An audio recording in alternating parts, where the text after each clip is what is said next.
to the Scene Snobs podcast. It's empty, Gail.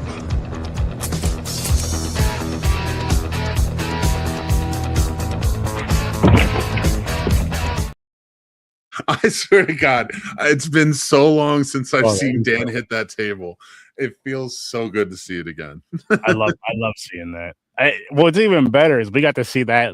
Not like I wish I was there in person with him, but as close as I could be, which was live on a stream for that charity event.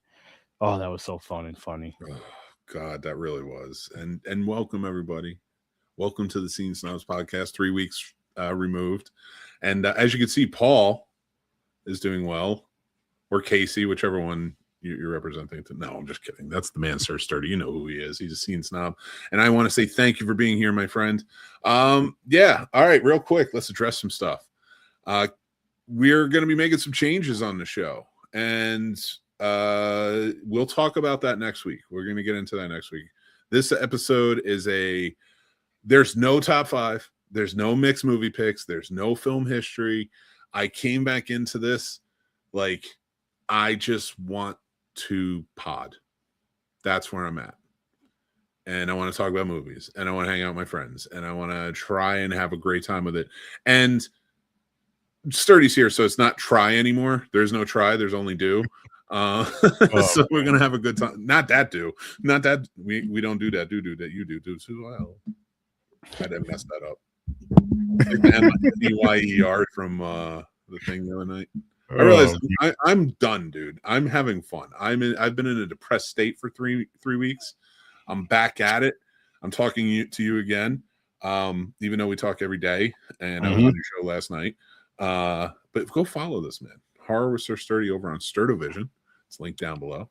Go check him out. Follow always because he covers some great movies, and we also work on Popcorn and Pints together. And we're going to be doing some fun stuff on Popcorn and Pints too.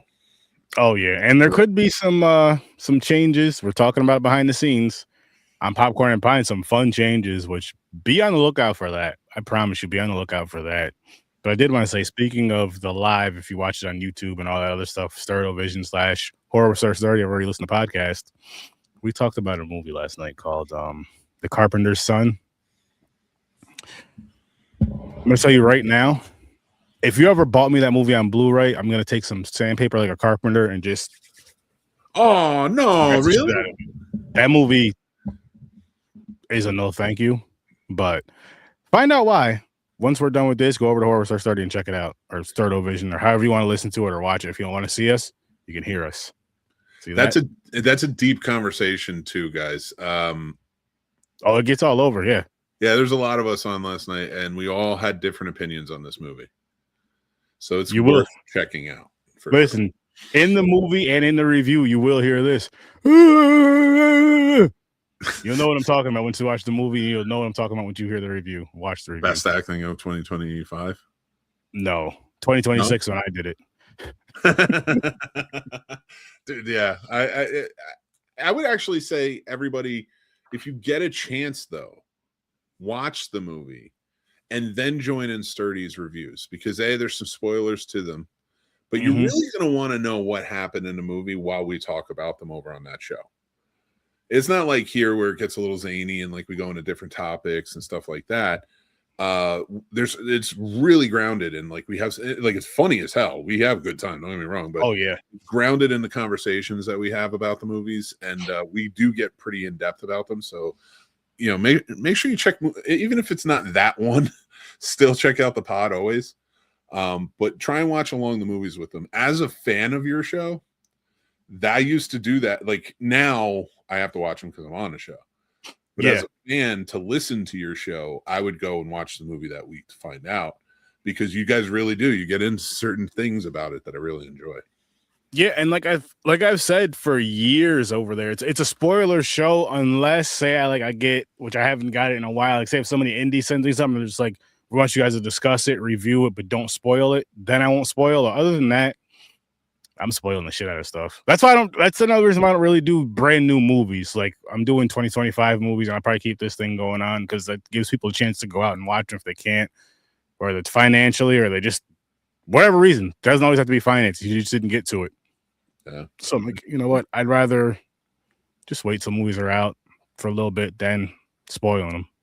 Yeah, and you do cover a lot of the old ones that, oh man, like, listen, guys, you can go on YouTube, you can go on any podcast platform, type in horror podcasts, and you're going to hear about the same 80s movies over and over again. Not that there aren't some good ones out there putting out some, but really it's always the same 80s horror movies over and over again, and through the decades. I'll give it to you, dude. You go all over.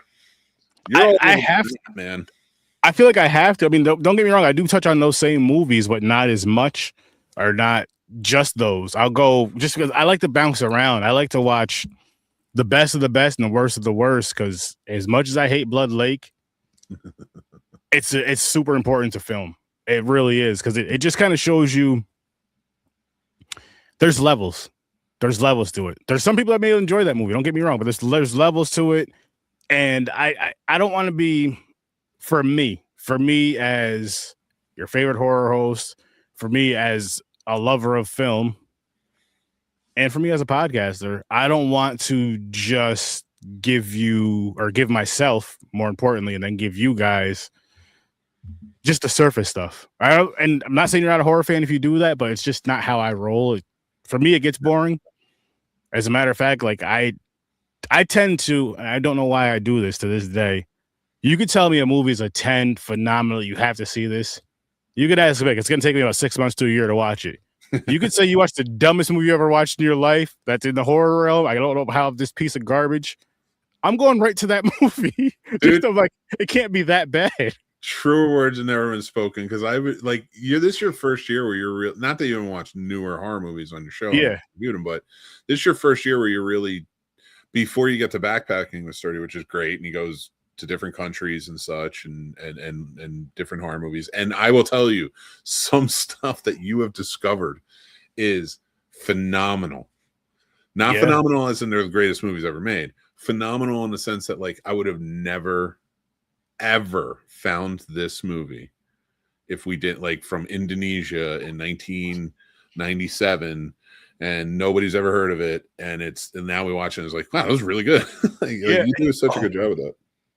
And what it is, like, I love that I brought that in there. Honestly, backpacking is probably one of my favorite things of the year, of the themes, because I love foreign horror films, international horror films, even more so now than I did growing up. Because before I'm like, oh, subtitles, blah blah, no, I don't want to read. But now I'm like, no, listen, I don't want the dubbed version. I'll watch it if I have to, but I do not want to see the dubbed version of anything anymore. Unless I absolutely have to. Give me the subtitles. Give it to me in that language. Because what I've learned just from doing this show and from doing Popcorn and Pints and Horror Research 30, with like getting into the foreign films, is once you dub it, it takes so much away from the feeling and the story and the art of, in my opinion. For some, maybe not, because I understand some people, maybe your eyes aren't good enough. I mean, I got glasses, but I'm just saying. Maybe your eyes are worse than mine. Mine aren't terrible, but I'm just saying, to where you can't see it. And whatever the case, whatever your reasoning is, I understand. I get it. But I would say just try. Try again. Try to find some movies that you can go over to Horror Research 30 again and just look at the list of movies that we've reviewed. Terrified was an amazing movie from Argentina. It's over on Shudder. One of my favorites. That movie's phenomenal. And it's creepy, scary, all that good stuff. That's one I would say to check out. It's perfect horror, but it's a sci-fi movie. Which is, I love that aspect of it. I would compare it. All right. Maybe not put it on the same level, because the movie I'm about to mention is like 10 out of 10 film. Alien from 1979. Okay. But the infusion of science fiction into the horror and the characters dealing with the situations, it reminds me of that element of Alien. So I don't want to compare it in a way where it's like, this is a 10 out of 10 film, although great movie. And check it out, and definitely watch it with the subtitles. Yes. I mean, unless you speak the language, of course. If you speak the language, then don't worry about it. But that means you speak the language, and all right, I guess so. You're saying don't watch with the subtitles, just the language. if you 100% understand the language, you don't need the subtitles. But what I'm advocating for people to do is watch a movie that you need to watch subtitles with. I agree. I agree with you. But go with like your type of flow. It doesn't have to be horror. I'm just saying horror because I'm a horror guy. But with your favorite genre of film, go to that, whatever language you don't know, find one in that, and you're gonna find something. I promise you. You give it I say try 5 movies, but 5 movies that have good. Like, don't just do any 5 movies. Just to say, do 5 movies that have really good ratings. You know what I mean? All that good stuff, and then something that you'd actually be interested in, and go check it out. And I promise you, once you do that, you're gonna be like, oh man, because it's like with different cultures and stuff, the way the storytelling is different. And when you dub it, it takes stuff away. It's not the same. Sometimes it's just different because it's translated different. Mm-hmm. Which I guess you could say when it's written out too, but you still have that feeling. There's just something about you. You still have that feeling where you're just like, yo, I feel this, because they take away, like, especially when they dub it and they take away the voice. Like when the voice, the voice doesn't always match up well. I agree. The voice doesn't match up well. The tones don't match up well, and it doesn't match up with the body language and everything. It's just, damn, I didn't realize I pay attention to that much.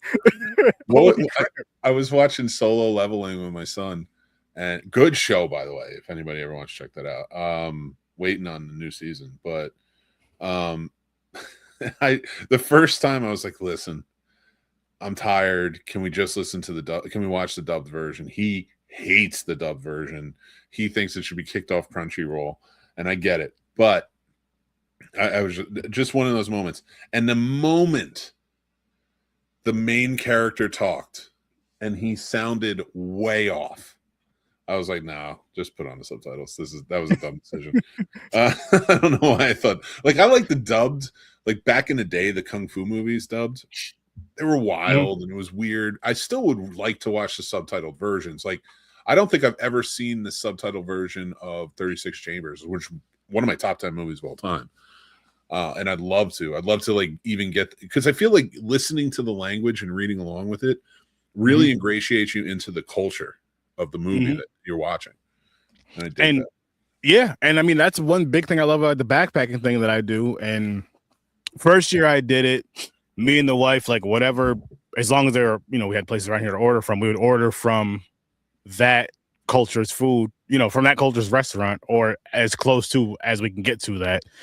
And I want to do that again this year because it was fun. As long as I got the money for it, because it gets expensive. Trust me.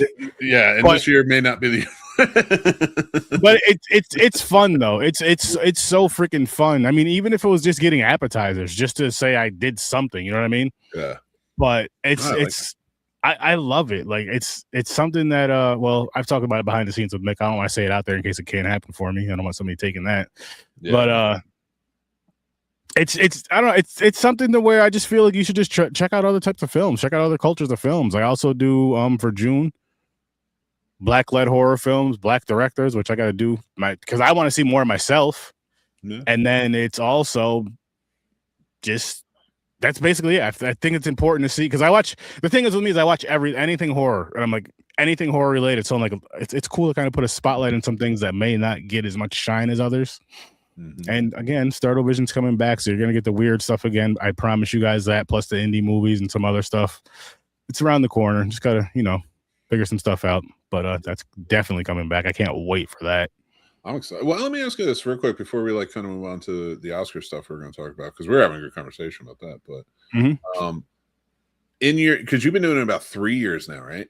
The backpacking with Sturdy, maybe 3 or 4. 3 or 4, I believe. Like where I made an official thing. Yeah, I think this might be year 3 or year 4. I don't remember. It's either year 3 or year 4. One of the nice things is you never shied away from foreign films, which is good, which I think is important. But yeah, you for the past 3 or 4 years you've been doing it.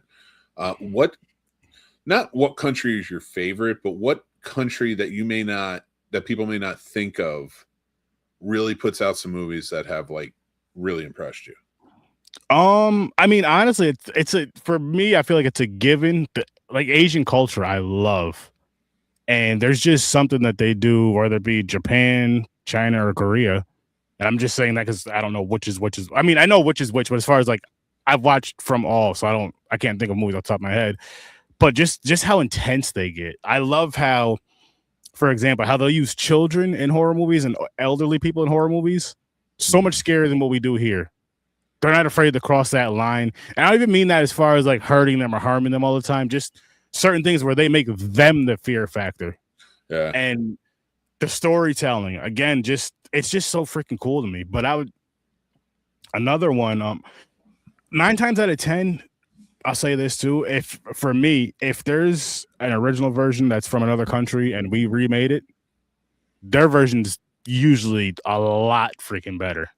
Mm-hmm. A lot freaking better. There is times where it's close, like Goodnight Mommy. There was a German version. I believe the original version is German. Yeah, German and French, one of the two. And then one came out, American version, a few years later, which was not bad at all. It was actually. I didn't like the conclusion though. Of the American one? Yeah. Or the ending in the general.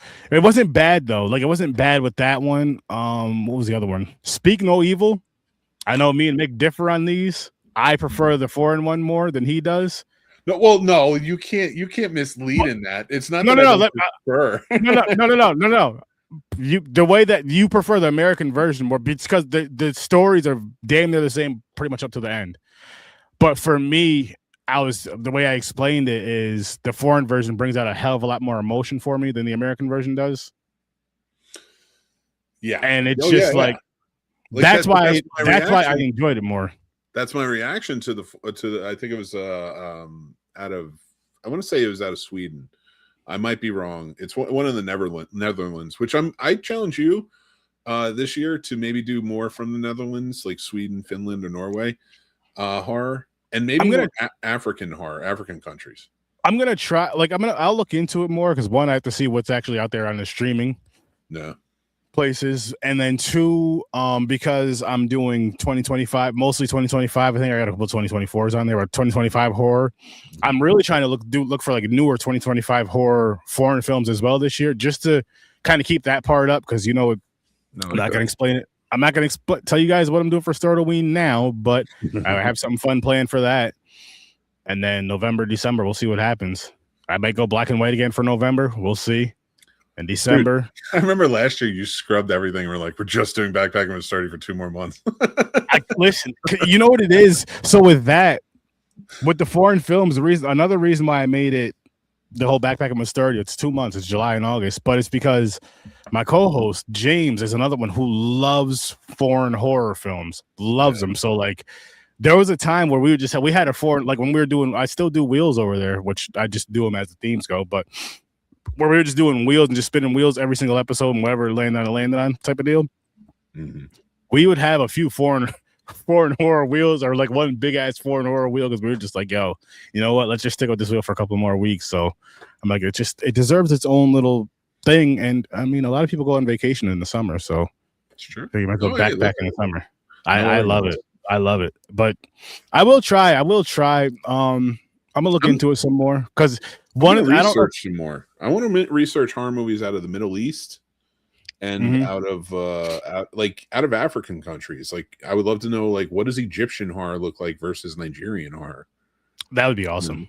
Something like that. Not to like what's better, but like almost kind of like what is, because I don't know enough about every culture from all those countries. It kind of gets, Africa's a bit of a melting pot. Like there's so many different cultures and not races, but like I know what you mean. Countries, I don't know, people like residents of those countries, that are just so different. Because Egypt and South Africa are not the same, but it's on the same continent. It's in this, Africa's like sort of considered one. So it would be really cool to kind of deep dive into what filmmaking looks like inside of all of Africa and the way it works. Because that could be the conversation we had off screen. You see why it makes sense? Yeah. Well, me. I've been thinking about a foreign film thing too. Yeah. I know. Isn't horror related. It's more, not mainstream. Movie in general. Yeah, classic, especially. But I would still like to even visit that aspect of it. What do the genres look like? what does a rom-com look like in Tunisia?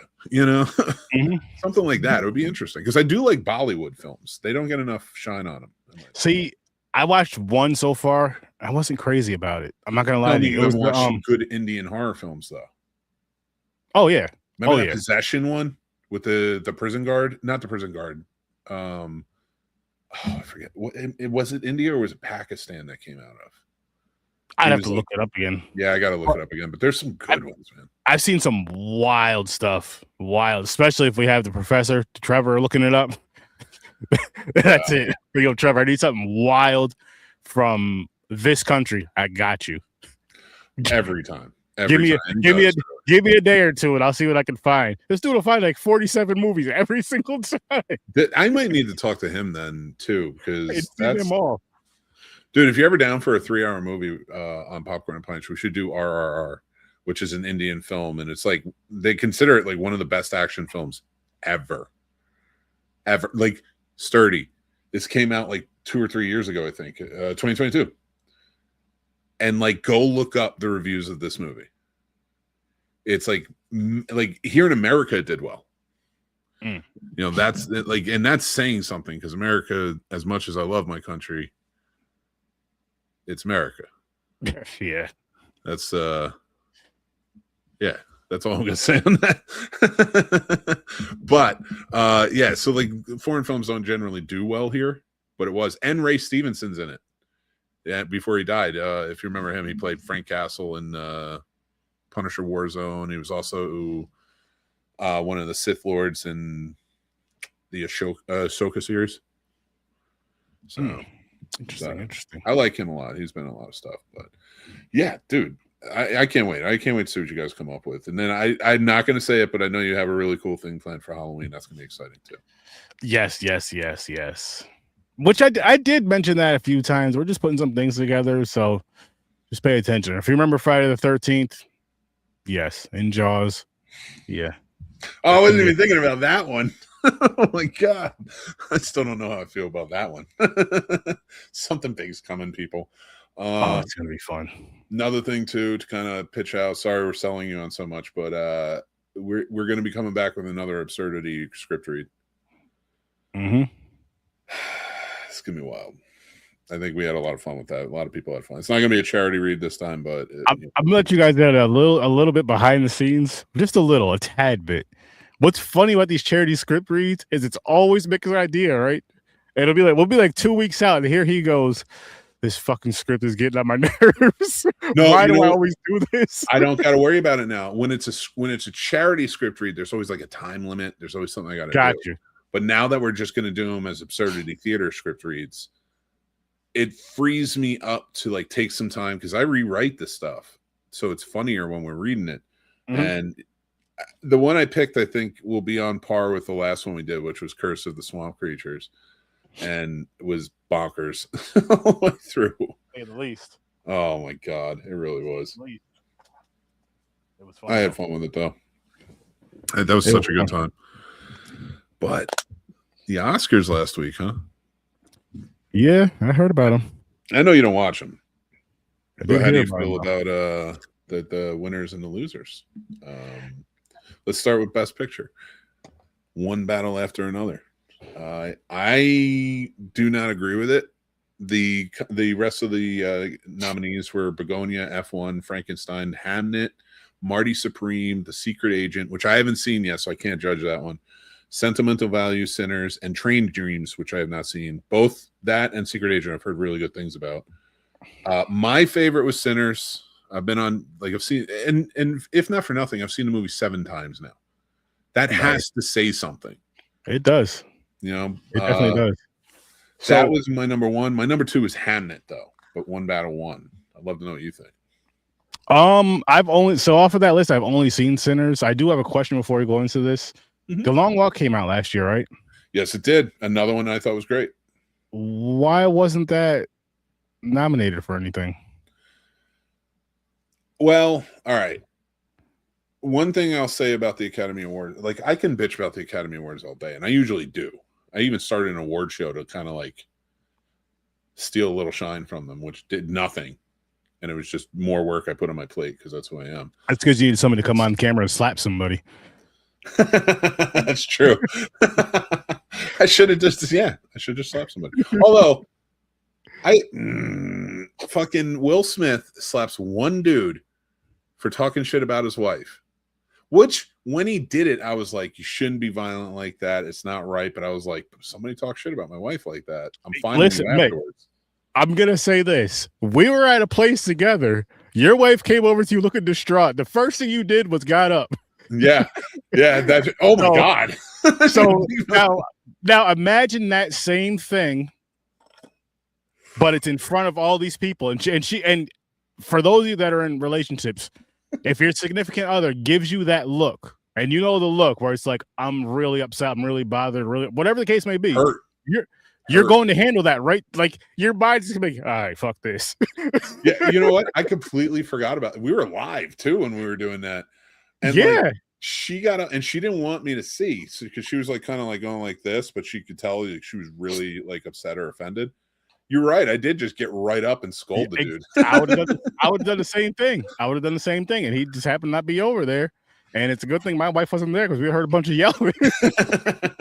I tried to keep it down. I don't know if you could hear me, but yeah, okay, fair enough. But that's how I always felt. Like, you know what it is? I think it's a disconnect. All right. I realize whenever I do this, I'm probably gonna get myself in trouble by sticking my foot in my mouth. But size 18 in my mouth, that's not easy. But he should have fucking slapped him. Yeah, I agree.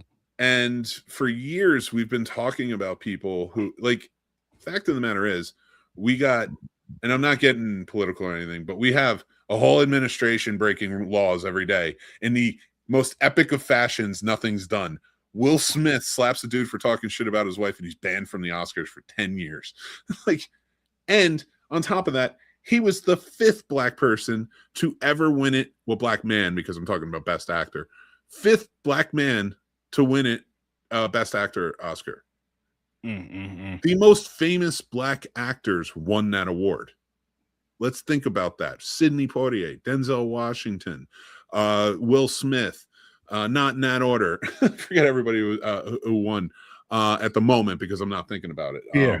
And then, of course, Michael B. Jordan, who thanked them all. And I thought that was beautiful when he won. He deserved it. He was the best. Definitely. That pissed me off that people were like, Timothy Chalamet. Yeah, he's a great actor. He did fine. This dude played 2 guys. Technically 3 characters if you count the vampire being another character, because you're playing two human forms, 2 different people, and then a whole other being. You change it up a bit. You're absolutely right. Like, I mean, I still count it as 2 because I feel like that's a change, and a character should always change. Okay. But I do agree with you that he is playing a completely different character from vampire to human.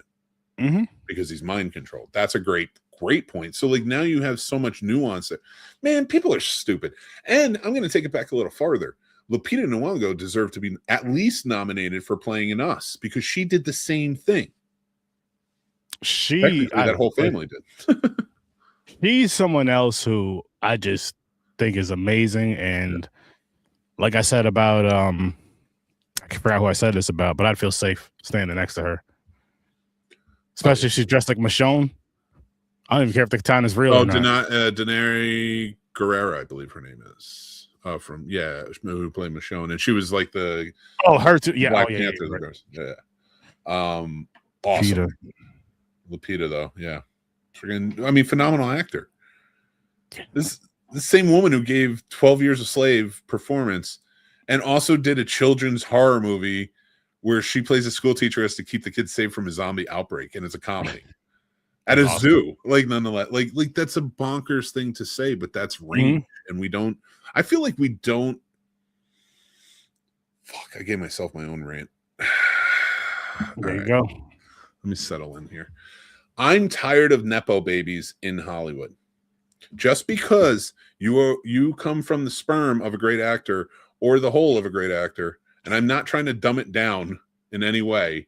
I'm trying to keep it clean. That's the reason I say it while I'm ranting and angry. But no matter who you came from, does not warrant you to be as good of an actor. First of all, most of these Nepo babies, your parents weren't that good of an actor either. And you shouldn't automatically. What happened to acting? Seriously, what happened to acting? Like, why can't we have actors in Hollywood who are the best for the job? Not just that guy's baby or that lady's baby or this, that, and the other. Like, shut up. I am so tired. You're not all Timothy Chalamet. You're not all Margaret Qualley. You, for the most part, suck, and you just somehow wormed your way into Hollywood. And now good actors don't get a chance, and we don't get to see any actual talent form on the screen. So fuck you guys. I hate Nepo babies. Sorry, I had to say it. I was in a pissed off mood because I was like, there's so many good actors. Yeah. That aren't getting a chance. But anyways, like I was saying, why isn't that nominated? Unless it's something I don't understand about the Oscars, because it came out last year. So it was. I do have an answer for that, and I meant to answer it earlier, but I kind of went off on my tangent. My apologies. You're good. Horror. They don't like horror. Listen, Oscars, I'm gonna tell you this. Open your damn eyes. Stop ignoring horror, because horror is starting to put out some of the best freaking movies of the year. You have every single thing that you get from all these other damn movies. You have the connection, you have the story, you have the love, you have the brotherhood, you have all that. And I'm just talking about The Long Walk. Some of the most poignant social issues are shown in horror movies. I've never seen a rom-com that's making me more aware. You know what I mean? Like, I've seen dramas, and usually like the white dramas are about mom and dad being bad. Yeah, so like what do we want here? Like, and I'm not picking on that aspect of it, but like, it is the general story. And for everybody who was bitching, and I'm coming around to the horror talk, but for everybody who's bitching about Sinners, and we were talking about this earlier, and it's similarities to From Dusk Till Dawn. The plot points that they sort of, first of all, he was inspired. One of his inspirations was From Dusk Till Dawn. Secondly, the movie is not the same flow because he wrote it as a fucking song. The entire flow of the movie, the way he wrote it to Metallica's One. And the reason there are two moments, and we can get into all this because there's a lot of fucking focus on this, but the reason there are two moments in there where it's sort of like an ending that works, like you have the one between the vampires and you have the one with the KKK members, and the reason they're both in there is because when he wrote it to One, both of those were to match up to the guitar solos. There's two guitar solos in there, and that movie works the way he did it. This is an intricate thing. I love Quentin Tarantino. He's very smart. He can't do this. He can't. He can write a great movie that is very introspective to things he loves, and he can copy a movie really well, which I don't know why he doesn't catch shit considering in Reservoir Dogs. But then you're bitching and moaning about Sinners, which, if you really want to be real, the plot points they did take from Dusk Till Dawn made it better. And it's just plot points. They didn't take the story. They took the plot points. So vaguely similar. But my point with like all that shit is like we get into it, but we don't argue. But we don't get into the nuance of how it was made. Like, I'm sorry, Marty Supreme, good movie. I liked it. It was 4.5 out of 5 movie for me. It was not a 5 out of 5. One Battle was a 5 out of 5. Hamnet was a 5 out of 5. Sinners probably would have been more if I didn't do 5s. It was good of a movie. And because they don't respect horror, but they can't, if you notice, they can't not respect horror anymore. 3 horror films were nominated this year: Frankenstein, Sinners, and Weapons. And they all won something. Yeah. They should have won more, in my opinion. And The Long Walk should have been on this fucking list. Sorry for swearing, but it should have been on this list, and it should have won something because that movie was great. That, for a first time watch, that's the best movie I've watched this year. I can't argue that. It was such a great movie. For a first time watch, which, yes, I know I watched Sinners. Well, Sinners wasn't a first time watch for me. That was a second or third time, I believe.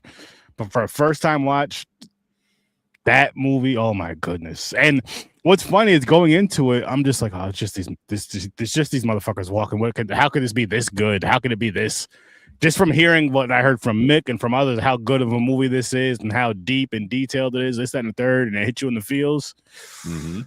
Listen, watch that movie. Matter of fact, wait till we review it on Popcorn and Pints in a few weeks and watch it right before we review it, and then tune in for that for that and Stand By Me. Give it some months. It'll be August, the first weekend in August. We'll be reviewing that one. And I agree. I didn't even watch it when we did it for your show because it is like, and I'm going to expand on Sturdy's. You should watch it. You should watch it. It is brilliant filmmaking. And Cooper Hoffman and David Johansen are two actors to look out for. That's another Nepo baby that deserves to be there. He still isn't in the big movies. Like, he had to be in The Long Walk, which, not putting The Long Walk down, but it was an independent project, and it didn't get much shine on it, even though it deserved it. So Definitely. When it comes to, you should definitely watch it, but it is a hard watch. You have to understand that. That's one thing I am going to give everybody. I'll say that it's a hard watch, yes, but it's one of those hard watches that if it wasn't that hard watch, it wouldn't be a good movie. Agreed. It's a necessary hard watch. Yes, because I watched it. Actually, I watched it the night before we did, or no, the night of we did the pod, and I watched it, or no, the night before, and then threw it on again the day of, and kind of had it on just to catch up on something. Not to catch up, but just to like a quick refresher for myself and all that good stuff. And I'm glad I did, but I cannot wait to watch that movie again. Like, that movie was just that damn good. And again, since we're talking about this Oscar list, it's a crime that it's not on there. It's a crime that horror gets so disrespected just because it's horror. And people, it's scary. Watch the damn movie, because the horror is doing. I'm not saying horror was always puts out the greatest movies, but what genre does? None of them. That's not fair to say. You can't say none of them. No. What I'm saying is name one genre where every single movie in that genre was a great movie. That's impossible. There's always going to be some movies that suck in every single genre. That's what I'm saying. Every movie's great in horror. No, I didn't say that. No. What I said was in horror. I said in horror, not every movie is going to be great, but what genre does that? None. Oh, all right. I felt it the other way. I was like, no. But what I'm getting at is every genre of film that you guys portray to be, Oscar nominees, every single genre needs to be up there. Every single genre needs to be up there. Indie needs to get some more love because they put out some amazing film too. And just start appreciating the people more that are putting in the work. Just start appreciating the people more that are putting in the work, because there's a lot of, I don't know everything about film. I've learned what I can from Mick, but I'm just saying, from, like he says, the stunt guys, the stunt people, actors, actresses, directors, like all the big stuff that everybody knows about. But then it's like, what about the person that's doing the lighting? Honestly, dude, if they did and they do the technical awards, but if they did a live show, I'd prefer to watch that for the below the line crew. I think it'd be awesome. And I'm like, not even trying to be funny or disrespectful, who goes and gets people something to eat, something to drink? Like, all that's important. All that, because it's like, baby, how can you be at your top in anything? It could be a regular 9-to-5 job, whatever that is. If you're hungry as hell, if you're thirsty as hell, you're not going to be thinking about your job. So that person that gets you that food, whether it be you get it from the grocery store, those people that put it in the basket or whatever, you know what I mean? Or you go order it. Those people are important. Or the people on set. Again, I don't know about people on set. I don't know enough about it, but the people on set that go and make sure that you have something to eat, make sure that you have something to drink, and all this other stuff. Those people are important. Start showing love to them as well. I feel like the whole team deserves awards for stuff like that. When the movie wins, the whole team should win. Whether that's a bump in their pay or whatever the case may be. I don't know if that happens. I hope it happens. It's more notoriety in the technical awards. Like, it's a big deal, and you will get a pay bump for sure. You have a different asking price at that point. It just isn't respected enough. Like, the below the line crew, everybody feels like they do respect some of the below the line crew. Yeah, costuming, makeup, casting director this year. They've done stunts. They did stunts last year. I wish they had done it again. I wish they would add on to that. But like visual effects, sound design, all that stuff, editing, that's all below the line crew. They're more, well, I don't want to say a more important part of the crew, but I'd say they're a more prominent part of the crew in the sense that like an editor being chosen is like intricate. Like you need to choose the right editor for your movie. Mm-hmm. You don't necessarily need to choose the right craft services person. That can be like, you interview for that and stuff like that. Well, I'm saying it's sort of wrong, but like, you know what I mean? Like it's not as important, but it is important. I do want to point out it is important to make sure you can work with the people and there's good chemistry with the people you work with. And I mean, if you guys say it's too much TV time, put it on YouTube. They are. Oh, did you hear about that? I think it's not next year. I think it's 2028. They're coming to YouTube. Really? The Oscars or the whole? Yeah. The Oscars. So, okay. So if the Oscars is going to YouTube, there's no reason why you guys can't do the below the line crew, everything. Break it up. Here's what you do, Oscars. Here's what you do. Break it up how the NFL draft does it. Thursday, well, they Friday, do because Saturday night is the technical awards. But they don't really broadcast those. They should. But I'm saying if it's on YouTube, you know what I mean? You have the below the line crew on a Friday or a Saturday, and then you have the Oscars, the bigger stuff, whatever you guys want to call it. You have that Sunday. The other stuff you have Saturday, Sunday, boom. And that way everybody can get their shine and deserve their shine. Yeah. And whoever's voting on these Oscars, I would like to know this. The members do. The members themselves vote on it. They get the screeners and then they go and they vote on it. It's a political game because you can campaign for it and such. And let's change it. Let's change the rules of that because change it to where it's fair, to where it's like there's actual movie critics like ourselves that are watching these films, giving our reviews of these films, base our reviews of these films and a rating system of these films, the average rating system, boom, this movie wins because of this. Not here's a couple. I don't want that political nonsense. I don't want any of that under the table. Not just straight up which movie's better. Simple as that. I don't want to give anything away just in case I get in trouble, but I did vote on the IFCA Awards, the Independent Film Critics Association.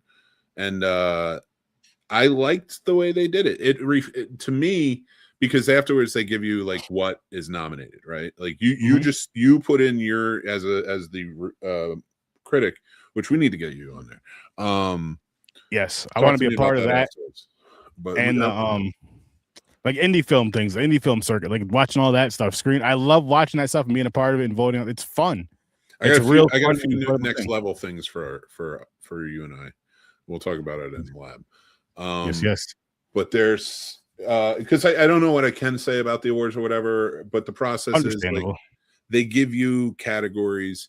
You pick the movie for each category. You write it in.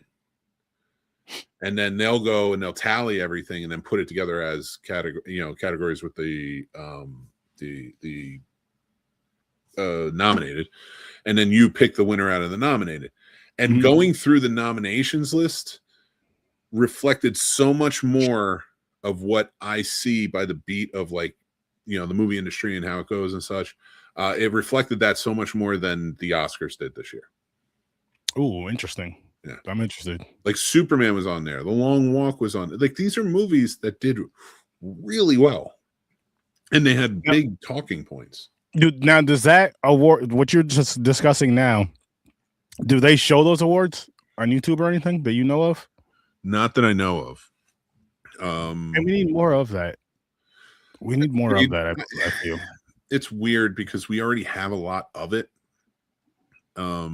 But I guess I mean some of the ones that's more towards what you're saying and just like more of the indie stuff. More of the indie stuff. I feel we need more honesty with it. No payola and all that other BS. Just straight up, this is the best movie because of this, or this is the best movie. This is the best actor or actress or whatever wardrobe because of this, because it's the best, not because you're friends with so and so and Tyrone gave you a sandwich once. Like, I don't want to do that. I don't want movies winning because of favors. I think that's corny. I don't want things winning because of favors, because of gender, because of race. I want it winning because it's the absolute best. Because it's owed. That's a big one. Like to me, Paul Thomas Anderson. I have a little bit of conspiracy on this. So this is just for entertainment. But I think Paul Thomas Anderson won. Although I liked One Battle After Another. Like I said, 5 out of 5 film. If it was up against anything else, probably would have won. but it did win. But like, you know what I mean? It would have won in my eyes. But my biggest issue with that is it's Paul Thomas Anderson. I feel like got the award because he deserved it for There Will Be Blood. So it's like correcting it now, kind of correcting it because he's older now and stuff. And to me, that's still cheap. Sorry you didn't win it. That sucks. Deal with it. It seems like a lot of these narcissist Hollywood people cannot deal with that fact, and they get pissy about it. Like, but when it came to the best picture, to me, I think One Battle won because they just for the first time had it, and congratulations to her for Sinners, for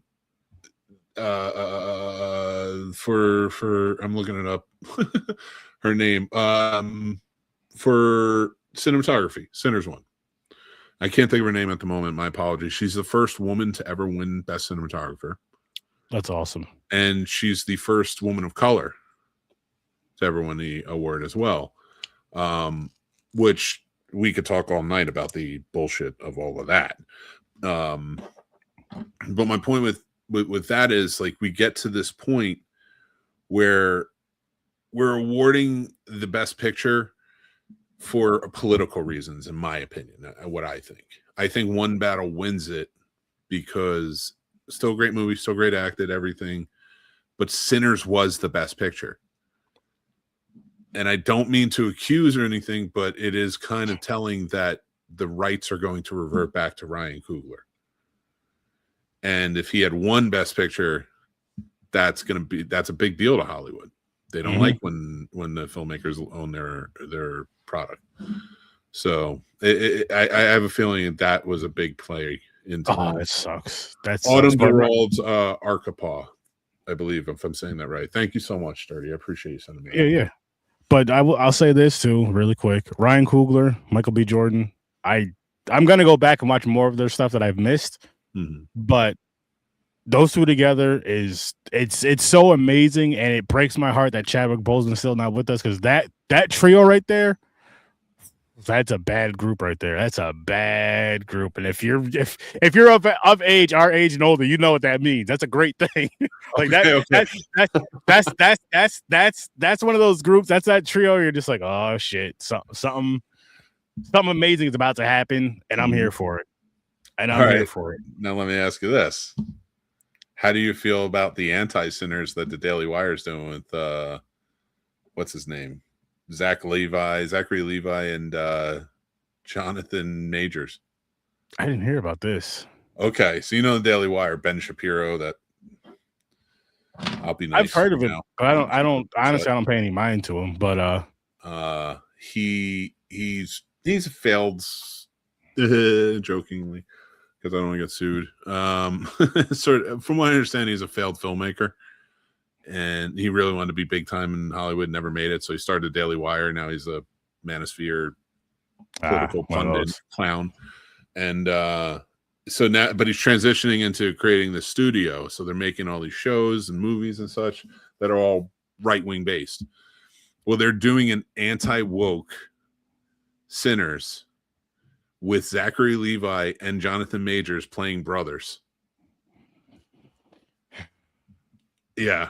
Like if the second you ever come in to make a movie to combat another movie because you don't like that, basically you don't like that there's black people in it. That, let's be real, that's the reason. They may not want to say it, but that's the reason. I think for entertainment purposes, I'm going to say that's why they say it. That's why they're doing it. So like, you're gonna fail. The movie is gonna fail. It's not going to ever get anything. It's not even going to be good. So, like, I don't want to cheer against movies. I do cheer against shitty right-wing movies, though, because I feel like there's always an agenda.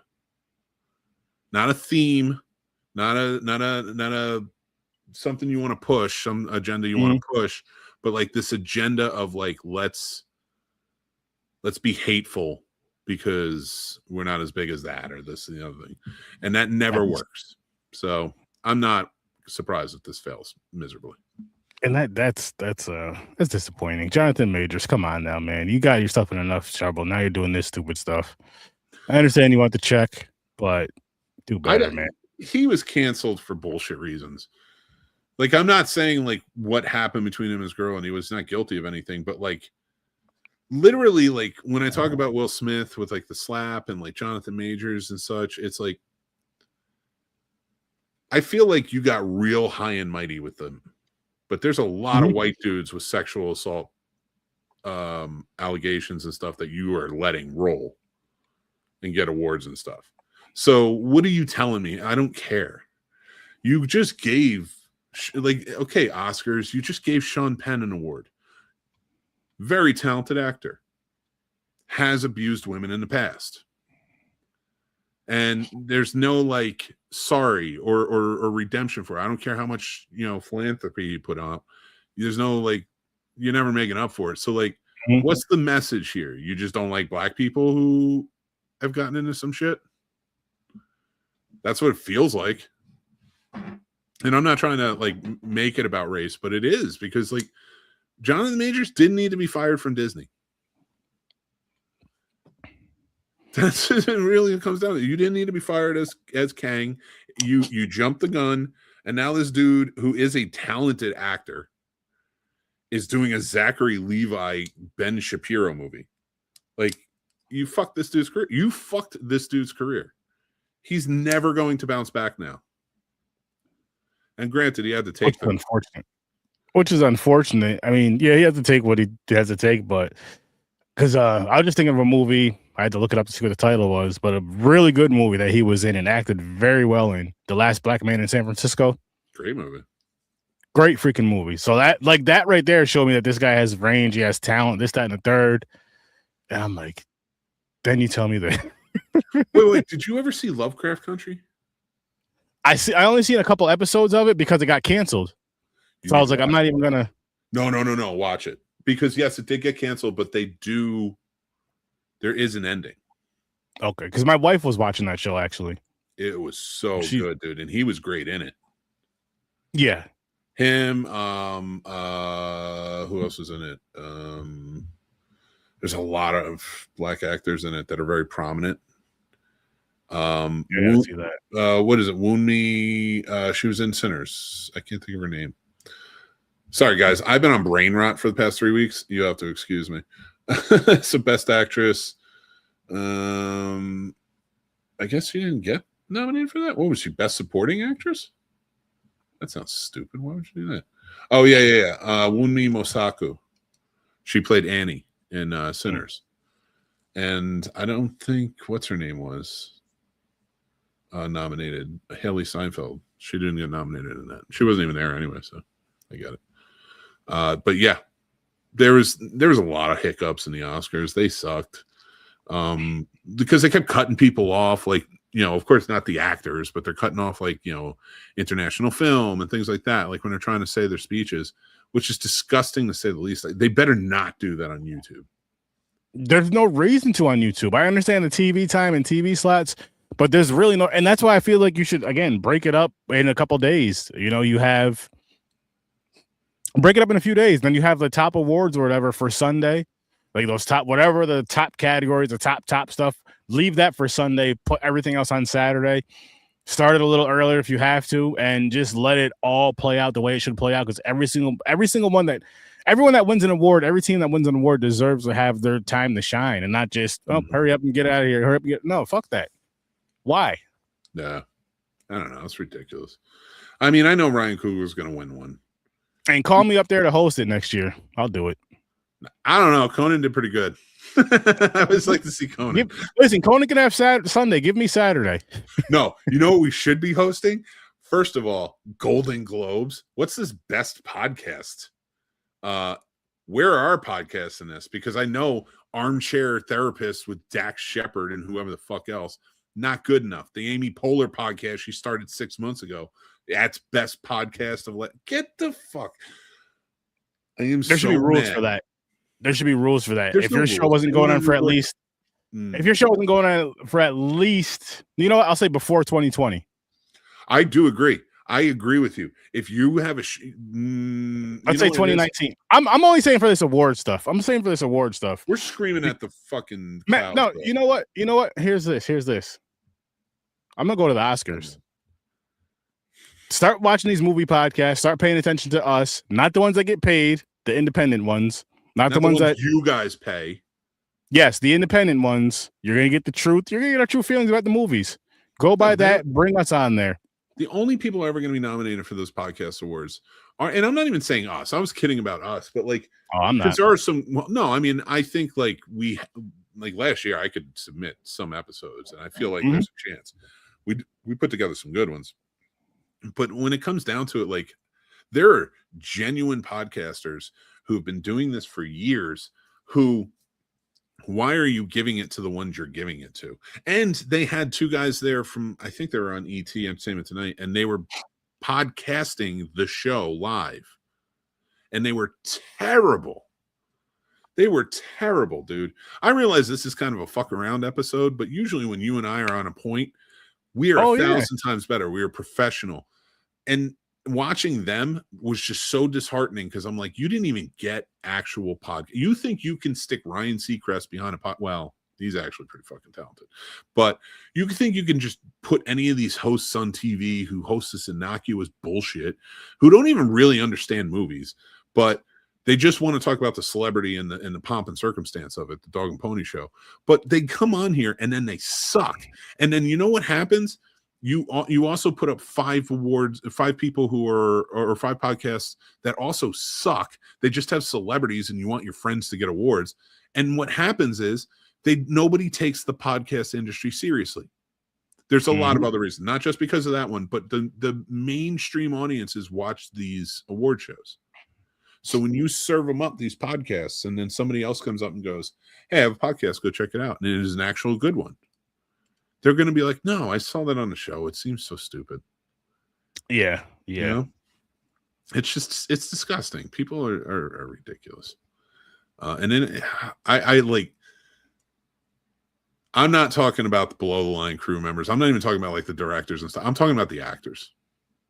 I'm talking about these actors who know nothing about movies. They really don't. You think they do because they're in them. But then when they're actually in an interview and they're talking, and you're like, you're not a fan of movies. You're not. Like, and you're not a fan of like preserving these movies or understanding these movies, and you don't really watch these movies. And I'm not saying they have to act, but you should have to if you're going to go out there and talk about them. Yeah, I agree. You know, like, or just shut the fuck up. Talk about your movie. Speaking of movies, I've been watching a lot of movie clips lately of just randomly going through, laying down, watching YouTube, The Equalizer, all 3 of them. And like, and I'll do this like literally every freaking day. Like, especially if it's a day I'm working from home and it's before I have to punch in or anything, it'll be at like 5 o'clock in the morning.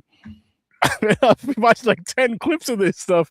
And I'm like, I need to go back and I know we reviewed one of them on Popcorn and Pints, so I'm just like, these are so damn awesome. And I know it's not realistic. I know Denzel's older and I don't care. These movies are so, it works so well. I'm just like, yo, that's the type of person I want to have my back. Like, I don't want to be up against this dude. Like, listen, we're going to put you in a movie. We're going to put you in the Equalizer, really? But we need you to do, no, I'm not doing that. My grandfather loved The Equalizer. He filmed he like recorded everything on his VCR every week. Like, he loved his shows and such. But The Equalizer was one that he really enjoyed and he would talk about. So it's not like I don't have like, I've watched the show a lot of times, but I don't have this like deep connection to it other than like with my grandfather. Like, I don't have a deep connection to anyone on the show. But I did like the idea. Right. So when the movies came out, I was like very excited to watch him. He's long gone, but very excited to watch him because I love Denzel. And there's a TV show. I don't know if they canceled it or not. There was a TV show with Queen Latifah. Yep. I've seen a couple of episodes. That was pretty good too. I like the concept. He's a guy is like, if you need, like the A-Team, it's like, you need help, call me. You know, and like every day people trying to help. And the thing with him is like, he says, I'm gonna get every single one of you. He does. Oh, there's nothing better than watching these movies though and saying, oh wow, a CIA agent who's now sort of a superhero vigilante helping people, and not on TikTok talking about like all the bullshit that happens at the CIA. Huh? Mm-hmm. What do you know? He was out there doing some department store in the first. I'm just like, yeah, listen, man. And in my mind, my team up now of older action, it's him and John Wick. What about? All right, let me ask you this, and only because of older. What about Liam Neeson's character, like the Taken series with Robert McCall by Denzel Washington? I'll take either one of those, honestly. Yeah, because the only reason I say John Wick is I feel like he would piss off Robert McCall, because Robert McCall reads the room and he knows exactly what. Then he calculates exactly what he needs to do, whereas John Wick is reactionary, and he's so fast and he gets into it and it turns into chaos real fast. That's true. So I feel like they would just, not that they wouldn't get things done, he would just be annoyed by it. Yeah, like I like when they'll just if he goes down, looks at that watch and pushes a button, you're done. when he takes the hammer and then he kills the guy with it and then he polishes it off and hangs it back. Puts it back. Yep. And the woman opens up her drawer and she has her ring back and the money and everything. She has like everything back that he stole from her. So good. Those movies were so fun. And I like good adventure, not adventure, but action movies like that, where you got a good guy doing good things, helping people. Yeah. You know, Denzel's always good for that, though. Keep it up, Denzel. Yep. We love you. Should have took the 9,500. That was a line in one of them. Yep. Like that, or $9,000 or 9,500, whatever that was it was. The first one when he was trying to Dakota Fanning's character, I believe it was. He was saving her, a prostitute, and he wanted to save her, and he was like, "So, guy was like, yeah." When he locks that door and turns around. Not only that, because he opens the door, closes it, opens the door, closes it, opens the door, closes it, starts his watch, looks up at the other, and it just went bad from there. It just went downhill. Well, for them, it did, not for him. Pedro Pascal's the bad guy in the second one, which is awesome too. Yep, which is awesome too. I need to rewatch them. They're so good. But speaking of another vigilante, I would like to discuss tonight. The Spider-Man Brand New Day trailer came out. It did. And now I have mixed feelings. I was talking with Johnny about it earlier, and we were kind of discussing a little bit. My mixed feelings are there are storylines they seem to be touching on that I'm like, do we need this?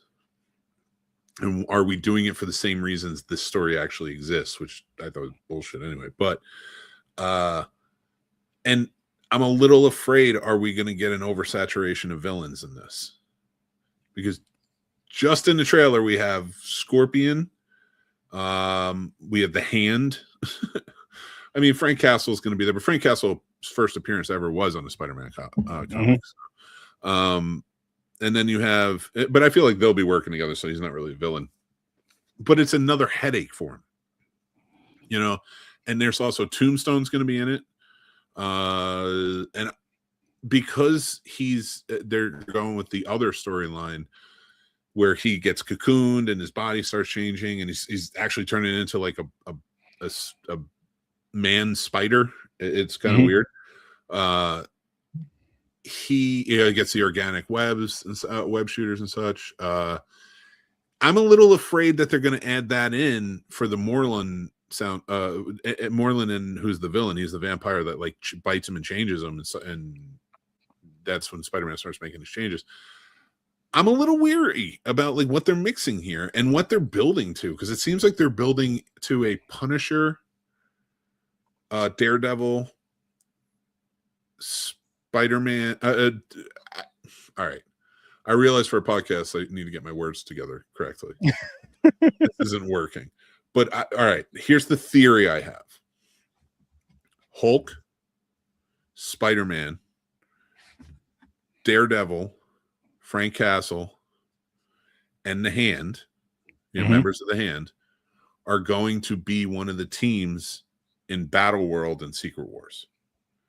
Because we remember Secret Wars, they're kind of converging the two, Secret Wars 1 and Secret Wars 2, which Secret Wars 1, all the heroes and villains were brought to Battle World to battle, and they were all broken up into like teams. And like, so the X-Men were fighting, and then like these teams over here, Fantastic Four teamed up. I forget who Fantastic Four teamed up with, but they were another team, and some others, and like and the Avengers. So I'm wondering if they're going to do that, where these members are a team in Battle World, because in the Secret Wars 2, Battle World was Doctor Doom's creation, which was like different lands. Like you had Old Man Logan, you had the zombies, you had all these different types of worlds where everybody existed. So yeah, I have a feeling they're going to get to that point. I'm just a little afraid that this is going to be too convoluted. I can see. I mean, I could definitely see that, but oh, and Sadie Sink plays a villain in this too. It's, I don't know. For me, I'm not gonna say I'm excited about it because I'm not really excited about it. But if the wife wants to go see it, I will go see it in theaters. She's funny enough, she's more into the Marvel stuff than I am. Like she'll watch all of them again. Me, well, no, actually, that's a lie because she still didn't finish from what was it with what's his face? Forget it. Iron Man. No, the end game. And thank you, Endgame. She didn't finish Endgame. She didn't watch it because she gets up, she gets real into it and emotional when the characters pass and all that other stuff. But I'm sure she would, if she wants to go see this, I'll go see it. If not, I'll see it whenever. Like I'm not that excited about it versus like, which it's funny to say because every single Spider-Man movie that I've seen, I've liked every single one of them as far as the live action, not the side turnoffs, whatever you want to call them, just the live action Spider-Man movies from Tobey Maguire up until Tom Holland right now. Was it Andrew Garfield? Yeah. And Andrew Garfield. Like I liked every single movie. I'm not gonna say I loved every single movie, but I liked every single movie, and I liked every single movie quite a bit. And I can't say that about any other hero movie that's had like multiple movies over the years of, and I'm just saying like say Batman, which I mean there's Batman, Superman, stuff like that. You know what I mean? Yeah. X-Men, like I can't say that about them all. But for Spider-Man, I can say that. I did not like Spider-Man 3. I liked it. I didn't love it. Yeah, I guess that's you know what it is? Spider-Man 3 is like pizza. It was like Florida pizza. It says because Florida pizza is the worst, but it's still pizza. You know, when you live down there, you're still gonna order.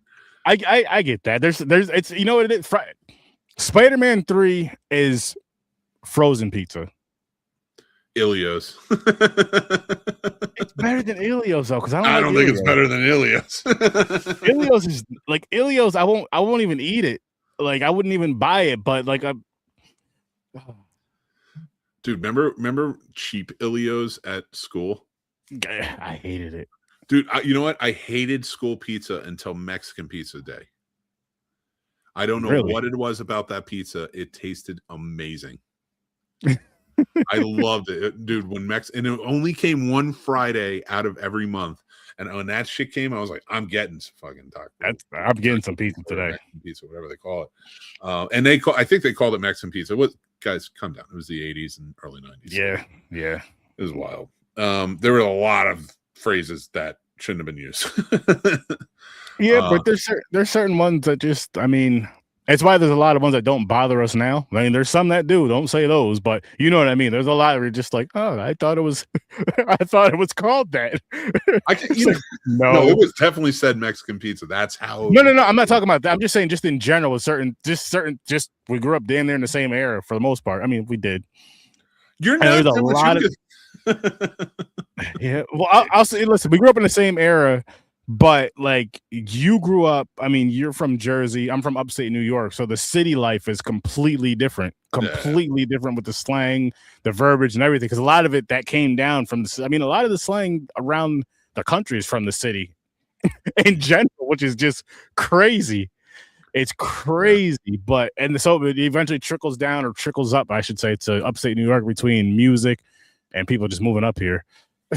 My school had bars on the windows. Like every other school in the city. We had a fallout shelter. That's how bad it was. But yeah, like I was saying, I did enjoy every single Spider-Man movie. I'm not gonna say I loved them all, but I did enjoy them all. So I probably will enjoy this when I do eventually watch it. I'm just not that excited about it though. Maybe I don't know if it was what I can say about the trailers. I feel yes, they gave away a lot, I guess, with who's going to be in there and the villains and all that, but they still didn't do too much. Like I hate when trailers do too much. That's why I do not watch horror trailers at all. Because I like to be surprised when I go see a movie. Mm-hmm. And honestly, mainly it's just for horror.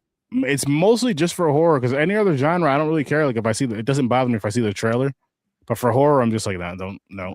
Like even if my wife wants to watch the trailer, she'll watch it on her phone or whatever, or just like, can we watch it on? I'm like, listen, if we watch it on the TV, I gotta plug my ears and look down or do something else. I don't want to see this trailer because I just don't want. Even if it's for an older movie, like if it's a first time watching horror movie for me, I don't need to see the trailer until it's over with.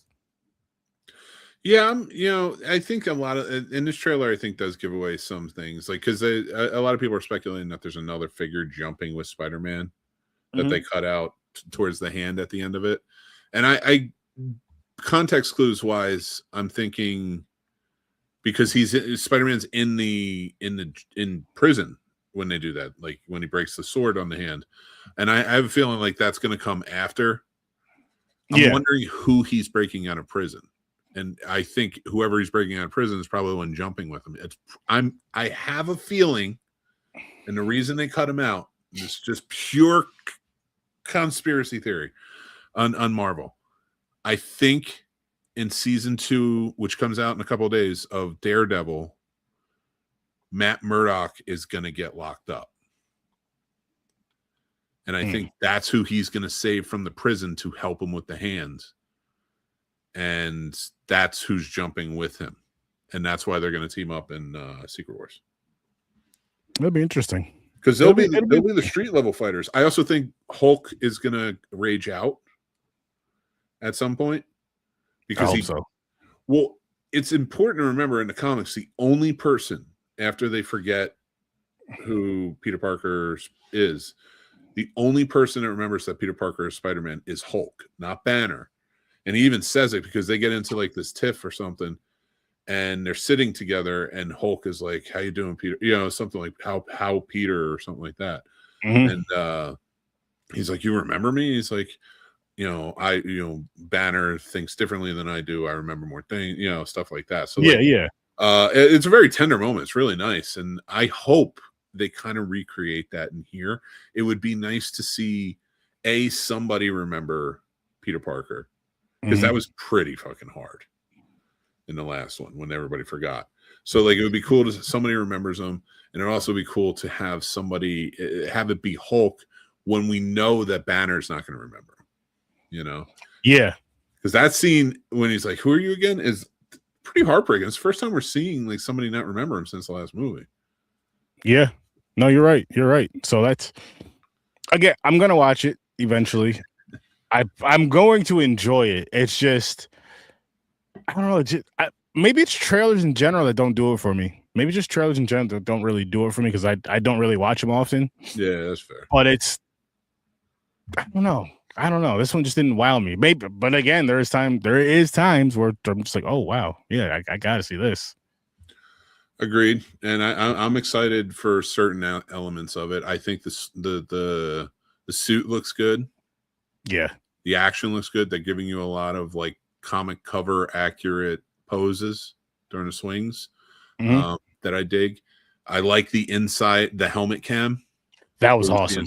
It's just a different look, right? Because they never really touched down on that. So I'm looking forward to that. I'm wondering if Sadie Sink's character is going to play a Moreland type character, who is the one that sets him off. Because that leads into the Spider-Verse, but I don't really want that because the Spider-Verse is sort of controlled by Sony, and we've seen what we get there. Oh my god, yeah. Don't want that for sure. I do want to, like, as we're kind of like winding down, I did want to mention one thing. I'm going to have a full review on it written and my video review, and there's a short, quick review out now you can check out. And I know I've pushed it to you, but I'm going to push it to you again here. Slanted. Oh, that's going on the wheel. One of my favorite horror movies of the year so far. Did fantastic. And it reminded me before we started doing this, because I was watching Ghostbusters Afterlife upstairs, and McKenna Grace is in it, and she plays it. This is a very racially driven and themed movie that I feel like, as dark as it is, and as cerebral as it is, it's going to stick with you. Kind of like how Long Walk did. Okay. In that way. It's not as disturbing as The Long Walk. It's a body horror film too, which I know you love. I'm not a Barty horror guy, but I like the premise of this where they're talking about, race changing and such. But what breaks my heart in it is the main actor, Shirley Chen, who plays the main character. She's gone after she does, like, 45 minutes in, she does the transformation, and she's gone after that. And it adds this layer of, like, so the Asian actress of the star of the movie, the character she has set forth, gets taken over by a white girl. And we don't see her anymore. It almost adds this atmosphere of horror to it. Amy Wang directed it, and I would love to talk to her and like really like pick her brain about it. But I really want to urge people, go check this out, support it. It's an indie film. I think I definitely want to see it. Yeah, I definitely want to see it. Then, oh, good. I was gonna say, because we might be going to the same thing. This whole the Buffy the Vampire Slayer. Oh, you're gonna break my heart now. That because I looked into that when when we pre-show discussing it, I'm just like, wow, that's. I forgot we were talking about it, but my heart was broken, so I think I pushed it out. But like, you know what?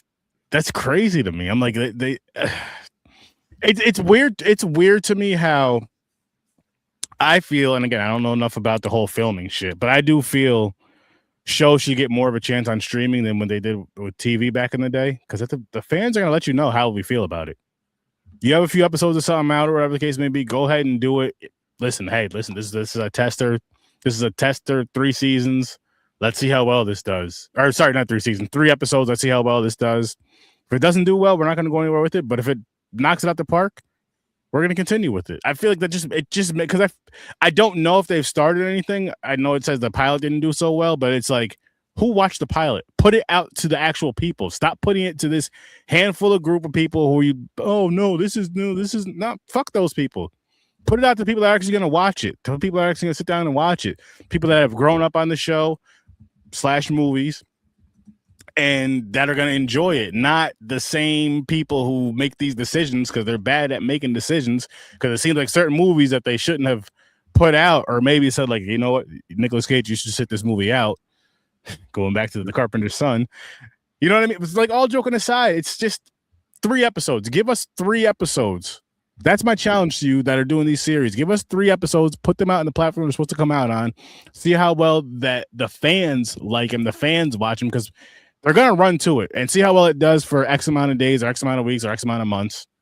Go by those numbers, and then boom. This dude was Craig Erwick. Ugh. He looks like he's just jealous that women are in the pilot because he can't get any. I'm just saying that's what he looks like. But what bugs me, all right, now I'm pissed. Fuck. I don't say it much. Like I do when I'm talking, and I've talked about it on the show. And Buffy is one of my favorite shows of all time. I like 5th season when she died, I cried. I got made fun of by a lot of people in high school and family members for loving that show as much as I did. And I feel, and I know I'm not alone. That's the wonderful thing. Like I love talking to people in the Buffy community who love this show.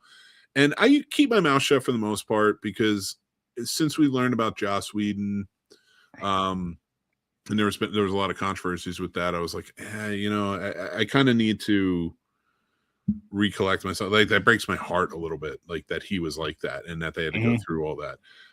And I watched Buffy not too long ago, and a rewatch, and I was like, still love this, even the 6th season, which drives me crazy, but I still like, it's still Buffy. Like you said with Spider-Man 3, it's like still Buffy, it's still awesome. When I heard about this coming back, and knowing the history of Sarah Michelle Gellar always turning people down, saying, I don't want to ruin this, I do not want to ruin the legacy of the show, I love that. She kept it safe, and I appreciate that in what she did. And I knew, I haven't read the script, I haven't even read any spoilers. I'm hoping the pilot will still come out or somebody will buy it. But the fact that she and Chloe Zhao, who genius, in my opinion, genius level filmmaker, deserved to win the award, either her or Ryan Coogler the past weekend for Best Director. She's a brilliant filmmaker. Even I've even turned around on her Eternals. I stopped looking at it as a Marvel movie and as a regular, just like this movie about a tale about basically gods and their lives. Like it is a beautiful movie. It just, I think it suffers from, she wasn't a good fit for Marvel. But for me, like her being a part of this felt like it's kind of washing away that Joss Whedon stink. You know, it's one of the best women filmmakers in the industry right now, teaming up with a woman who on this show became a figure of women empowerment, and the show itself was supposed to be. So I was super excited for this, and I knew Sarah Michelle Gellar was going to be a smaller role in this, recurring role. Yeah, I was fine with that. I was okay with it. I was like, start something new, but she's there because I knew her being there was going to get to a point where, and I know I'm going on a tangent, but I know her being there meant that this show would be special. Yep. And I still feel that way. I just think that this walking toadstool who doesn't understand Buffy and has been outed, have been against this, even when he was on set, talking about how he wasn't a fan, he didn't really get it, you know. So, and then you canceled. First of all, you canceled it when Chloe Zhao was waiting to hear if she was going to win the award, and you told Sarah Michelle Gellar as she was getting ready to walk out on stage to talk about Ready or Not 2, and knew she would get questions about Buffy. That is garbage behavior. And honestly, you look like you belong in the administration with your face. And I'm not going to bring it up because I don't want to scare all the kids. But you look like you belong in the administration with your face, your long white face. But stay out of Buffy. Stay out of it. Somebody buy this. It's going to be a winner. I have a feeling. Even if it isn't, even if somebody watched them and was like, all right, there could be change. You can make this better. It's a brilliant filmmaker with the original actor and probably more coming back. You could even tweak it if you needed to, but don't let this sink. This was too special, in my opinion. And that's all I have to say about that. But we are getting X-Files by Ryan Coogler, so I'm cool with that too. I'm excited for that. I was very excited about both. I'm like, two auteur filmmakers are making two of my favorite shows of all time come back. Like, come back. They're continuing it. Oh. And for me, like the X-Files, I'm not gonna act like I was a huge fan of it. I watched it when it was on growing up here and there. My wife loves it. She's probably watched it. I can't tell you how many times, so I'm sure she's excited for it to come out. But when this one comes out, I'm definitely gonna check it out. I'm definitely gonna watch that. Ryan Coogler, he's moving up in my, like I told you guys before, my favorite was Jordan Peele, but Ryan may be taking that torch. But it's up there for both for me because they're both awesome in what they do. And I want to see more. Yes, 100%. I want to see more of it too. Like like I don't mind the revival of shows, if I'm being honest with you. And like with X-Files, what's her name is going to star in it? Danielle Deadweiler, who was in fucking tons of shit. So she's a really good dramatic actor. So I'm excited to see her come out and be a part of it. I hope they keep the dynamic of the skeptic and the believer. That was one of my favorite dynamics between Scully and Mulder. I think it worked. I don't need the relationship stuff. I get after 9 seasons, like they kind of were pushing towards that, but like I don't need that. But like I would really like the skeptic and the believer aspect of it again. Let me ask you this: if they do come back with Buffy, what character from Buffy would you like to see come back? Oh man, see, I wasn't a huge fan of that. I would watch it every now and then. I'm gonna say Spike. Oh, that'd be a good one. I like that. Spike. I like that a lot. David Boreanaz too, if they bring him on as Angel. I wouldn't mind Rupert. Not Rupert. Giles.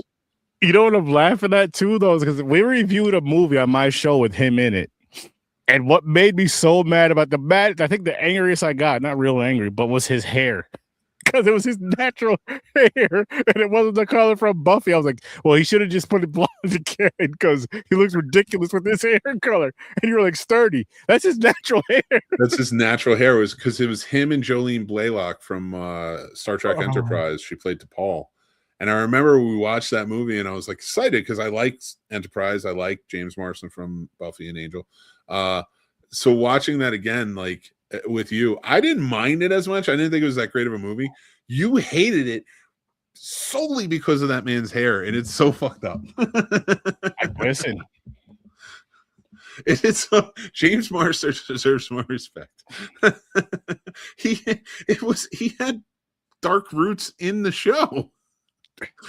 But it was, listen, we seen what it mostly looked, and that's how it should have been. That's all I'm saying.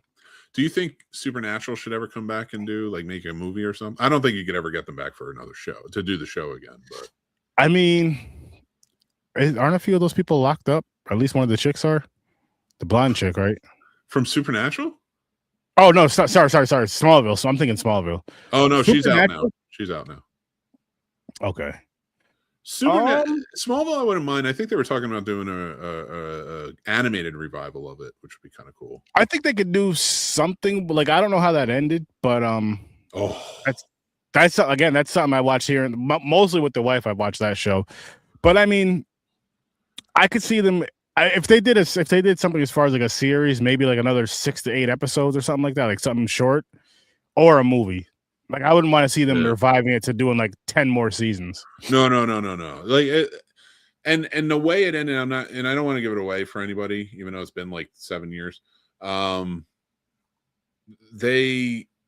They're both gone, let's say, and where they are good friends with the guy who runs the place. So I feel like it still opens itself up for him to come back and be like, we need you back down on Earth. We got a crisis. Just for a little while. I need you to do something for me. And then like he blesses them as angels or something. Or like, just like a temporary thing. But I don't know. Like Sam and Dean coming back. Although I'm excited for them in those final season of The Boys together. Oh, that's gonna be cool. Yeah. Yeah. Just because Eric Kripke, who is alumni of X-Files, does that too. And he created Supernatural. So I'm excited for it. But listen, guys, I'm going to say this. Viva La Buffy. Craig Erwick, you're a dork for doing this. I'm not a fan of you. Oscars so white. Am I right? Fucking guys. I'm just going to keep adding that because they are.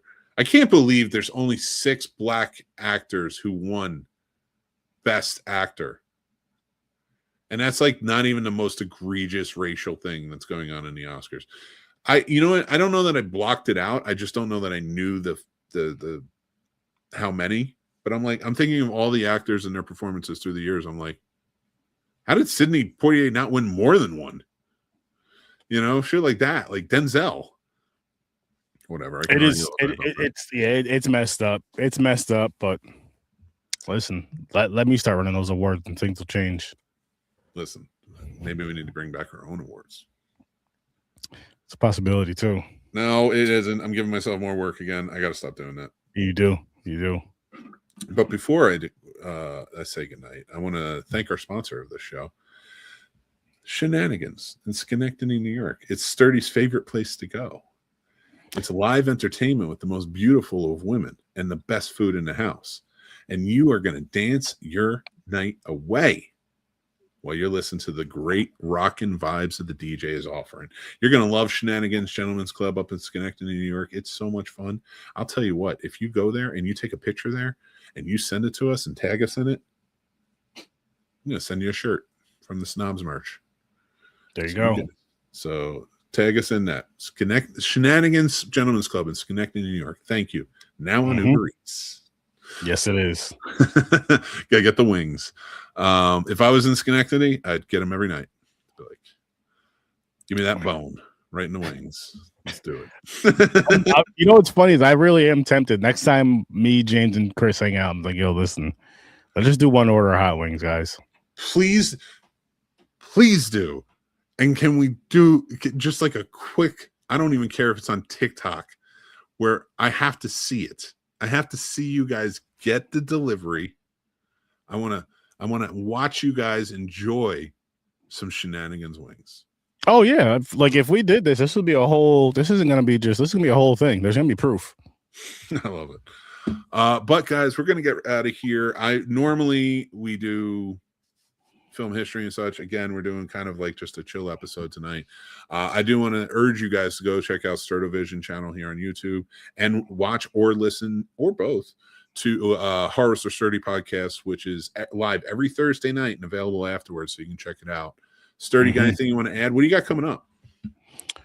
Next week we're doing the movie Together, which came out last year. I have not seen that yet, so that'll be another first time fun watch for us, and I hope you watch it as well. Again, Popcorn and Pints and Horror Research There are both 100% spoiler shows, so we would love for you to be there live. Just watch the movies or whatever type of show miniseries we're reviewing beforehand, and I promise you're gonna have an excellent time. I'm both this Saturday. Popcorn and Pints, 8:00. We are reviewing Storm of the Century, which again, to watch that today, 4-hour watch, worth the watch. And that's all I'm going to say. For everything else, you got to come there tomorrow, 8:00. And then, like I said, next Thursday, 8:00, we are doing Together. Don't know how that one is. I hope it's a good movie. I think you'll like it. I hope it's a good movie. And I'm also going to be adding to the wheel the movie that Mick's been talking about. Slanted, that body horror, because I do enjoy a good body horror movie. There's just something about them that I love horror. I love horror. So, yeah, that'll be on the wheel. Slanted. I love it. Support indie film making, of course, and indie movies that are coming out now more than ever. You know, don't just support the mainstream. I want to thank Sturdy for being here, hanging out with me. Next week, Case will be back, and we'll be in tow, and whoever else joins in. I want to thank you guys for being a part of it, hanging out. Go check out his channel, Sturdovision. It's a lot of fun. Popcorn and Pints, check that out. We have a lot of good stuff coming up. We're also going to be doing absurdity script reads soon. Make sure you check those out because they are wild. We have a good time with them every time. And also, guys, thank you for supporting. If you do want to support the channel, all of it goes back from our Patreon into running this and getting it set up. And, you know, there's some perks. You can pick out movies that you would like me to watch and do reviews on and such, and some others. So go check that out. If you guys well, I'm big on that because I don't love sponsors. I don't want to sell shit that I don't like selling. So it's more like I love the PBS style of it. It's like if you guys want to support the art, you know, I don't want to say the art, but like our love of the arts, you know, maybe you can join in and do that. But you can follow for free if you want to. Also follow at the Scene Snobs all over social media, and especially Letterboxd and Substack, where we have written reviews of all of our movies as well. And I do some other writing on Substack. So go check that out. Thank you guys again. Until next time. I don't think I have much else other than the shows coming up. We have Mixed Movie Picks usually kind of lays everything out. Just keep checking back every day. You're going to have to subscribe, hit that bell, because we have new movie reviews, old movie reviews, movie discussions, everything else, all these little videos that come out. And I say little, but because they're about 3 to 5 minutes long, you know, if the Patreon goes up, I'll make them longer. But we need a little more money for that. But I get it. I'm on a bit of a ramble at this point because I've been so out of practice for 3 weeks. I'm just going to say thank you guys hanging out with us, having a good old time. Thank you to Sturdy for being here. You're awesome. Thank you to all of you watching at home. And until next time, make sure you take care of yourselves. That's important. Show empathy whenever you can, and be kind, rewind, and we'll talk to you soon.